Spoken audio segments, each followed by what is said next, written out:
I'm getting word that authorities are surrounding your home. These authorities are secret agents from a vague yet menacing government agency. You are probably looking out your window now to see these agents, but they are highly covert. You cannot see them even if you look hard. These specially trained men and women can expertly disguise themselves as trees, and doors, and birds, and feral cats, and wind gusts. A group of them have even disguised themselves as one item of furniture in your home.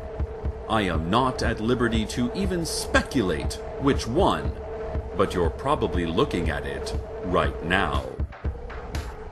The vague yet menacing government agency seems upset that the faceless old woman who secretly lives in your home has been alerting you and the media to her presence. I mean, we all knew she was there. Who doesn't know about the faceless old woman that hides in all of our homes? It's not dissimilar to knowing that Santa Claus isn't actually real. Everyone, except young children, of course, knows Santa is this huge population of heavily sedated and costumed bears that the CIA lets loose across the country every Christmas Eve.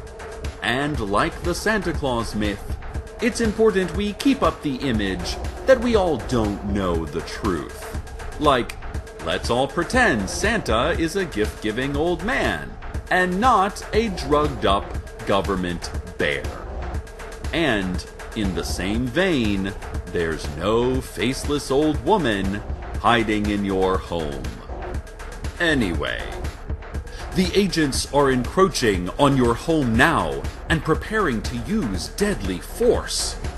I'd like to tell you that you need to run, to get out of there now, to save yourself. But it is too late. Every entrance and exit is barricaded. I am afraid you are doomed. Unfortunately, the faceless old woman must know something. She must know secrets, some very important bits that the vague yet menacing government agency holds dear. And those secrets are probably about you. Perhaps she is planning to reveal your purpose here. Perhaps you too are connected, albeit unwittingly, to the vague yet menacing government agency. And this information cannot, must not be shared. You are a walking, top-secret document. And now, on the verge of this revelation, you must be destroyed. On the plus side, you had a purpose, and that is more than most of us can say. You will be missed. So, for your last moments, though surely not ours, I give you the weather. One felt heart upon my breast fell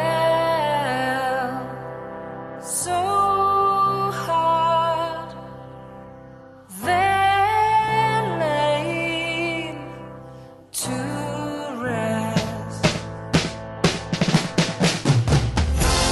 Love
The faceless old woman, secretly living in your home, wants to apologize to you. She has issued another statement. I'm sorry. Mostly I just wanted to figure out how to get online. I reset the wireless router and that helped, but you use Chrome and you never clear your cache or history and it was so slow.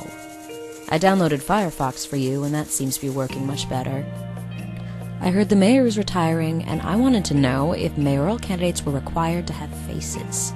I have some good ideas I think would help this town. Like, one thing I think is we can increase school funding while still lowering taxes.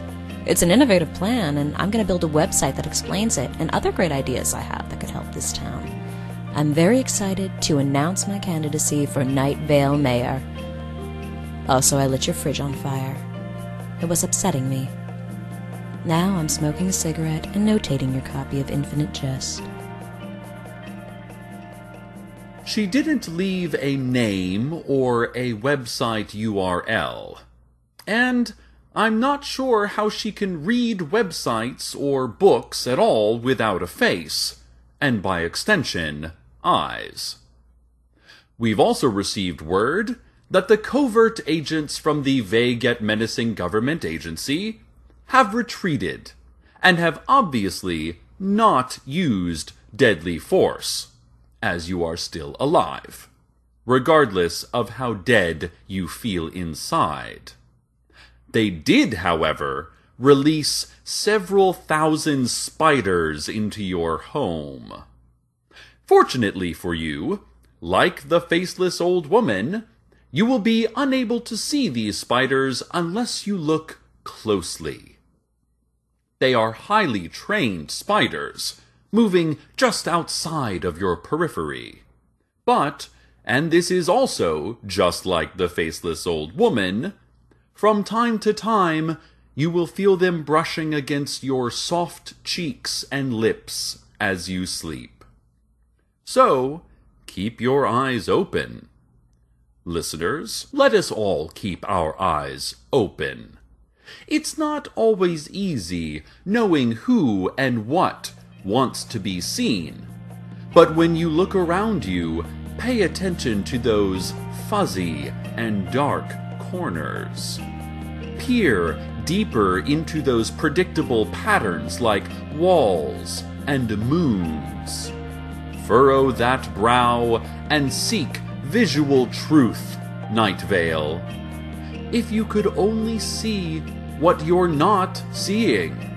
If you could only take in all the complex layers of horrors that lie just beyond your range of sight.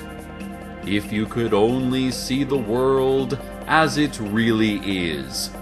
It is awful, and on fire, and beautiful. Listeners, stay tuned next for our newest hit program, Open-Mouthed Chewing. Tonight's topic, glass shards. How to make the most out of a bad situation. Until next time, good night, Night Vale. Good night.